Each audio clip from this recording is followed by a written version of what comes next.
ស្រីម្នាក់បងធ្លាប់ក្បត់លែងមាននៅលើលោកនេះហើយអីលើទោះបងខំធ្វើល្អក៏គ្មានប្រយោជន៍ទេបើជុំដេកជលសំទៅមានមេបើសិនថ្ងៃនោះបងល្អដូចថ្ងៃនេះលះមិនបាយគ្នាក្រុមគ្រាបេះដូងអូនដែរធ្វើល្អពេលនេះគ្មានអ្វីស្រស់ស្រង់បានទេ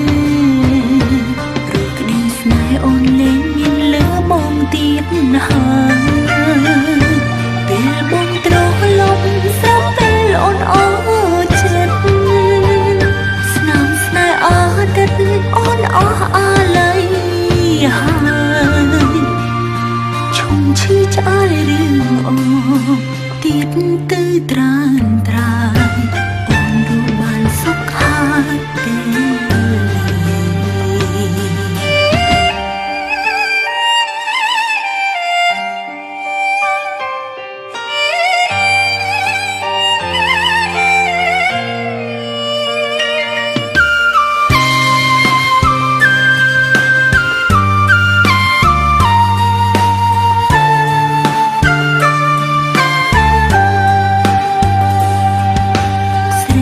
បងធ្លាប់ស្នេហ៍ស្រីម្នាក់បងធ្លាប់ក្បត់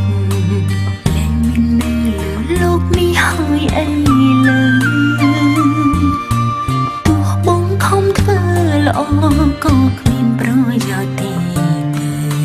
ជុំដេកជលសំទៅមានបើសិនថ្ងៃនោះបងល្អដូចថ្ងៃនេះលះមិនបាយគ្នាក្រុមគ្រាបេះដូងអូនដែរធ្វើល្អពេលនេះគ្មានអ្វីស្រស់ស្រង់បានទេព្រោះក្តីស្នេហ៍អូនលែងមានលើបងទៀតហើយពេលបងត្រឡប់ស្រាប់ពេលអូនអស់ចិត្តស្នាមស្នេហ៍អតីតអូនអស់អាល័យហើយឈុំឈឺឆ្អើយរឿងអូទៀតទៅត្រានត្រាយអូនรู้បានសុខហើយពេល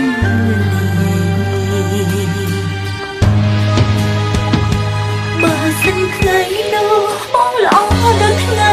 នេះម្ល៉េះមិនបាយគ្នាក្រុមគ្រាបេះដូងអូនដែរ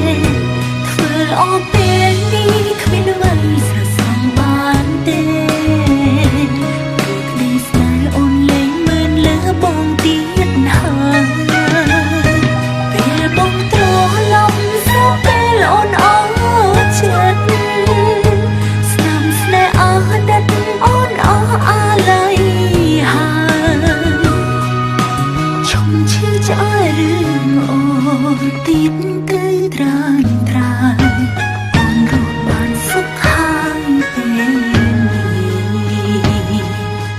អូនรู้បានសុខហើយពេល